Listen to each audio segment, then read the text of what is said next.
ሰላም ነው ጋሺ? እግዚአብሔር ይመስገን። ይሄው ትላንት ያዘዙኝ እቃ ደርሷል። ምን አይነት እቃ? ትላንትና እቃ አዞኝ ነበረ። የምን ትኩስ ፋንድያ ለጸጉሬ ምናምን ብሎኝ ነበር። ፋንድያ God have mercy upon us. አባ ሰላም ነው? ወደዛ ነሽ እንዴ? ደክሞኝ ነው። በእናትሽ ትንሽ መንገድ ያዥልኝ እስከዚህ ይቀር እንትን አረ ምንም አይደለም። ሰው ነው ወግቼው አልሞት ሲለኝ እንዲሁ ልቀብረው።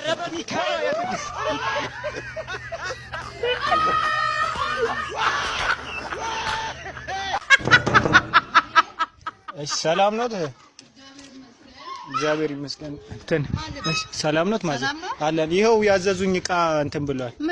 እንትን ዶሮ ለድግም ትፈልጋለሁ ብሎኝ ነበረ። አዎ በኢየሱስ